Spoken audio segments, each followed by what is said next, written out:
वो ज़माना जब 1 GB डेटा भी एक ट्रेजर हुआ करता था।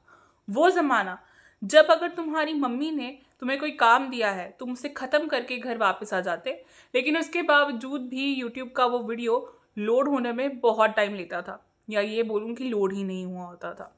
वो ज़माना जब साइबर कैफ़े का वाइब एकदम अलग था और साइबर कैफ़े का अपना ही ऑरा था। In this video, we aren't just talking about technology. We are talking about the soul of early Indian internet. Welcome to the era of rupees 10 per hour. Before the Geo revolution and long before the era of mindless scrolling, the internet wasn't something that you carried in your pocket. It was a destination that cost exactly 10 rupees per hour. सबसे पहले हमारे पास उस वक्त internet का luxury नहीं था। ऐसा नहीं था कि इंटरनेट को आप कभी भी एक्सेस कर सकते हो। लेकिन आज के टाइम हमारे पास 5G है, बहुत ज़्यादा एक्सेस है इंटरनेट के लिए, और इसी वजह से कहीं ना कहीं हम अब इस सब को फॉर ग्रांटेड लेते हैं। लेकिन उस वक्त हमें हर एक इंटरनेट के हर एक सेकेंड का एक्सेस अगर हमें मिल रहा है तो हम उसके लिए बहुत ही ज़्यादा वैल्यू करते थे। Hi everyone, my name is Akshara and welcome to my YouTube channel. For those who are new here, thank you so much for clicking on this video. Please watch this video until the end, and if you end up liking this video, please like, comment, share and subscribe. It would really mean a lot to me. और जिन्होंने भी मेरी पहली video देखी है, जो मेरी पहली वीडियो थी इस यूट्यूब चैनल पे, थैंक यू सो मच इतना प्यार देने के लिए। आई वॉज नॉट एक्सपेक्टिंग कि इतने सारे व्यूज़ आएंगे या कमेंट्स आएंगे या लाइक्स आएंगे, उसके लिए thank you so much. I am really grateful and humbled. Now, without any further ado, let's quickly get into the video. In 2011, going to a cyber cafe was a ritual. हर कोई बहाना बनाता कि कुछ project का काम है इसलिए मैं जा रहा हूँ, लेकिन सब जानते थे कि जो भी साइबर कैफ़े जा रहा है वो सिर्फ और सिर्फ उस 10 रुपये की फ्रीडम के लिए जा रहा है। वहाँ पर जाना, वो वुडन कैबिन्स जहाँ बैठकर हम इंटरनेट चलाते थे, साथ में होता था वो टाइमर जिसे हम देखते रहते थे कि यार ये टाइमर लगा हुआ है और इतना ही टाइम हमें मिलेगा चलाने के लिए, तो उसका भी आपको ध्यान रखना है। पीछे से जब भैया गुजरते थे, जिनका वो साइबर कैफ़े होता था, जब वो गुजरते थे तो आपकी प्राइवेसी की वाट लग जाती थी। हेडफोन जो सिर्फ एक साइड से चल रहा है, दूसरे साइड से चलता नहीं है, और वो माउस की बॉल जिसे आप निकाल कर साफ करते रहते थे। This was our first test of the digital world. कोई हाई स्पीड वाईफाई नहीं था, कोई स्लीक लैपटॉप्स नहीं थे, बस बल्कि सा मॉनिटर था और वो टाइमर था जिसका आपको ध्यान रखना है क्योंकि आप इंटरनेट चला रहे हैं और उसी टाइमर के अकॉर्डिंग आपको चलाना है। उसके अलावा इस टाइम पर गूगल क्रोम नहीं, बल्कि इंटरनेट एक्सप्लोरर या फिर मोजिला फायरफॉक्स का राज था। सबसे पहला काम, इसी ब्राउज़र को यूज़ करो, इन दोनों में से कोई एक, एंड ओपन करना Facebook. This was the era of wall posts. लोग एक दूसरे की वॉल पे जाकर हाय, हाउ आर यू, ये सब लिखते थे। और फोटो अपलोड करना तो भाई एक टास्क था। अगर आप फोटो अपलोड करने बैठे हैं तो 15 मिनट तो फोटो अपलोड करने में लग जाते थे, और आप प्रोग्रेस बार को ऐसे स्टेयर करते थे जैसे कोई थ्रिलर मूवी चल रही हो। लेकिन रियल गेम तो डाउनलोडिंग में था। याद है वो वेबसाइट सॉन्ग्स पी के? उस वेबसाइट से सारे गाने डाउनलोड किए जाते थे और फिर ब्लूटूथ से जब तुम उसे शेयर करते थे अपने दोस्तों को, वो तो एक अलग ही लेवल का फ्लेक्स होता था। और फिर था यूट्यूब। यूट्यूब पर 240p में वीडियो देखना, दैट वॉज द स्टैंडर्ड, लेकिन 360p वो एक लग्जरी था। और उसके अलावा आप कोई वीडियो देखते थे तो वो बहुत रुकता था, इसीलिए वीडियो प्ले करते थे, बैठते थे, थोड़ी देर जब हम देखते थे बफर होते जा रहा है, पॉज कर देते थे उसे, और उसके बाद कुछ टाइम तक वेट करते थे कि वो ग्रे लाइन थोड़ी आगे बढ़ेगी ताकि जब हम वीडियो प्ले करें तो बिना रुके एटलीस्ट कुछ सेकंड्स तक वीडियो तो देख पाएंगे। आज तो स्क्रॉल करते करते घंटों निकल जाते हैं, लेकिन उस वक्त ऐसा नहीं था, क्योंकि कोने में वो आ रहा टाइमर तुम्हें बार बार ये याद दिलाता था कि अब बस इतना ही टाइम बचा है तुम्हारे पास इंटरनेट चलाने के लिए। उसके अलावा तब ये 10 रुपये सिर्फ ब्राउजिंग के लिए नहीं थे, ये हमारी इन्वेस्टमेंट्स थी उन क्रिएटर्स पर जो आज के टाइम पर ओजीज हैं। आज के टाइम तो हर दूसरे दिन कोई ना कोई क्रिएटर फेमस होता है, लेकिन 2011 से 2015 का टाइम कुछ अलग ही था। उस टाइम कुछ ऐसे क्रिएटर्स थे जिन्होंने यूट्यूब तब शुरू किया जब शायद यूट्यूब इंडिया में इतनी बड़ी कम्युनिटी था ही नहीं। उस टाइम के क्रिएटर्स जैसे भुवन बाम या फिर द वायरल फीवर, ऐसे कुछ कंटेंट क्रिएटर्स जिन्होंने तब यूट्यूब चुना और कंटेंट क्रिएशन की जर्नी शुरू की, और आज के टाइम पर ओजी हैं। तब उनकी आई हुई एक वीडियो जो सिर्फ 5 मिनट की है, उसे देखने के लिए 15 मिनट की बफरिंग भी एक इंसान झेल लेता था, लेकिन वो वीडियो वो पूरा देखता था। इमेजिन करो ऐसे ही किसी क्रिएटर को तुमने अपने मेहनत से बचाया हुआ वो 1 घंटा दिया हो और आज के टाइम पे वो एक सुपरस्टार हो। इसीलिए जब हम कोई कमेंट पढ़ते हैं इन्हीं कुछ क्रिएटर्स की कमेंट सेक्शन में कि मैं यहाँ पर तब से हूँ जब इनके 100K सब्सक्राइबर्स थे, so it's a badge of honour for them, right?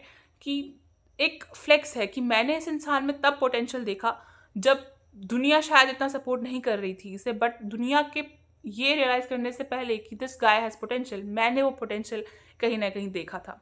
और मीम्स, तब टेम्पलेट्स नहीं होते थे, फेसबुक पेजेस होते थे, चाहे फिर वो लॉजिक्स ऑफ बॉलीवुड हो या राजू बीइंग अ जेंटलमैन। इन्हें फेसबुक पेजेस से देखना, डाउनलोड करना और उसके बाद ब्लूटूथ से स्कूल में शेयर करना बहुत मुश्किल होता था उस टाइम पे।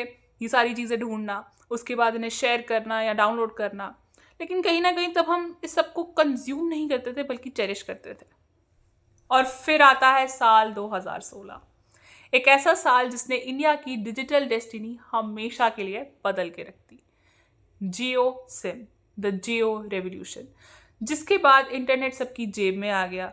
इन अ वे सबको कहीं ना कहीं इंटरनेट का एक्सेस मिल गया। जहां हम लोगों को पैसे देकर 1 घंटा मुश्किल से चलाने को मिलता था इंटरनेट, 10 रुपये देने पड़ते थे या जितना भी देना पड़ता था, वो सब कुछ कहीं ना कहीं ख़त्म हो गया। साइबर कैफ़ेज़ भी कम हो गए और लोगों का इतना साइबर कैफ़ेज़ जाना भी कहीं ना कहीं कम हो गया।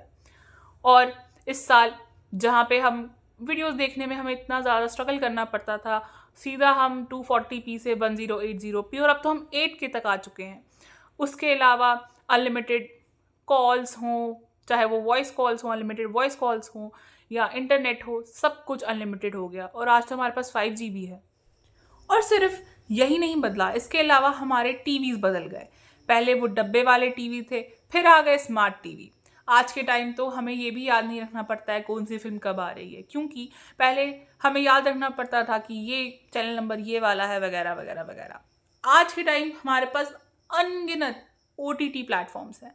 जब चाहे जो चाहे वो फिल्म देखो, कोई सीरियल देखना है तो देख लो, जब भी आप चाहें तब भी आप इन सब चीज़ों को एक्सेस कर सकते हैं। लेकिन पहले आपको वेट करना पड़ता था, याद रखना पड़ता था कि अच्छा ये फिल्म अब आ रही है, या फिर वेट करना पड़ता था कि यार सीरियल इतने बजे आएगा, और अगर नहीं देखा तो फिर आपको वेट करना पड़ता था कि अब कल रिपीट टेलीकास्ट इतने बजे आएगा तो मुझे इतने बजे देखना है। लेकिन अब ये सारी चीज़ें कहीं ना कहीं रही नहीं है। हम जब चाहे जो चाहे वो सब देख सकते हैं बस एक क्लिक पर। और वाईफाई, ये तो एक बेसिक नेसेसिटी बन गया, जैसे कि पानी और बिजली। और अब तो हम AI के एरा में आ चुके हैं जहाँ ChatGPT हो, जेमिनाई हो, क्लॉड हो, ऐसे कई सारे टूल्स हम यूज़ करते रहते हैं आए दिन। लेकिन इसके अलावा सबसे बड़ा बदलाव आया तो क्रिएटर स्पेस में। पहले बहुत ही कम क्रिएटर्स थे और बहुत रिस्क माना जाता था एक क्रिएटर बनना, लेकिन आज के टाइम तो कई सारे क्रिएटर्स हैं और शायद कई ऐसे लोग हैं जो क्रिएटर्स बनना चाहते हैं, लेकिन पहले ऐसा बिल्कुल नहीं था। आए दिन कितने सारे कंटेंट क्रिएटर्स आते रहते हैं और अब एक बैरियर जो है वो ख़त्म हो चुका है। पहले ऐसा होता था कुछ कुछ लोग कंटेंट क्रिएशन में आ रहे थे, लेकिन आज के टाइम आप देखें तो बच्चे भी कंटेंट क्रिएशन कर रहे हैं, ग्रैनीज भी कंटेंट क्रिएशन कर रही है। उनकी बहुत सारी कुकिंग वीडियोस आपको मिल जाएंगी, ऐसी भी बहुत सारी ग्रैनीज हैं जो वीडियोस बनाती हैं। एडिटिंग ऐप्स फ्री हैं, तो एक वो भी आपके पास एज आ जाता है। और उसके अलावा जो भी आपको क्रिएटर होने के लिए टूल्स चाहिए वो भी कहीं ना कहीं अब ज़्यादा एक्सेस में है। पहले ये सारी चीज़ें नहीं थी, या फिर अगर थी भी तो बहुत महंगी थी, या लोग रिस्क नहीं लेना चाहते थे इतना। तो आज के टाइम पे वो सब भी बदल चुका है और लोग बहुत ज़्यादा कंज्यूम करते हैं कंटेंट को। तो ये भी उन्हें पता है कि आज के टाइम पे इसमें एक स्कोप भी है, क्योंकि बहुत सारे लोग कंटेंट को कंज्यूम करते हैं। लेकिन आई जस्ट फील कि आज के टाइम पे हमने सोल खो दी है, कहीं ना कहीं ऐसा हुआ है। आप क्या सोचते हो इस बारे में? आज हमारे पास सब कुछ अनलिमिटेड है, चाहे फिर हम इंटरनेट का एक्सेस हो वो अनलिमिटेड है, चाहे फिर अगर हम बात कर ले कंटेंट कंज्यूम करने के लिए वो भी अनलिमिटेड है हमारे पास। लेकिन मुझे ऐसा लगता है हमने इस मास प्रोडक्शन में सोल खो दी है, जो मैंने अभी थोड़ी देर पहले भी कहा था। और मुझे ऐसा लगता है कि अब हम कनेक्शन से कंजप्शन की तरफ बढ़ चुके हैं। आपका इस बारे में क्या कहना है, आप मुझे ज़रूर बताओ। साइबर कैफ़े का वो एरा तो अब ख़त्म हो चुका है, 240p से हम 8K पर आ चुके हैं। लेकिन मुझे ऐसा लगता है कहीं ना कहीं वो स्लो इंटरनेट का जो दौर था वो अलग ही था। कहीं ना कहीं उसी बहाने हम अपने दोस्तों से भी मिल लेते थे, एक अलग ही तरीके का वाइब होता था उस टाइम। लेकिन आज के टाइम पे ऐसा कुछ होता नहीं है।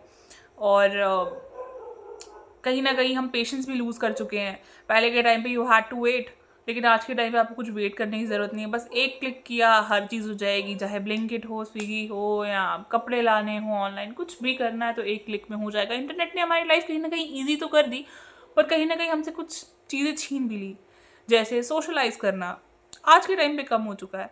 आज के टाइम पे सोशलाइज करने का मतलब है इंस्टाग्राम पे किसी को डीएम कर दो तो हो गए, मतलब तुम सोशल बंदे या तुमने सोशलाइज कर लिया। लेकिन आई डोंट थिंक ये सोशल होने का एक सही तरीका है, या सोशल होना इसे कहते हैं। तो काफ़ी चीज़ें बदल गई, लेकिन जो उस वक्त का दौर था वो कुछ अलग ही था और कहीं ना कहीं लोगों को पास लाता था।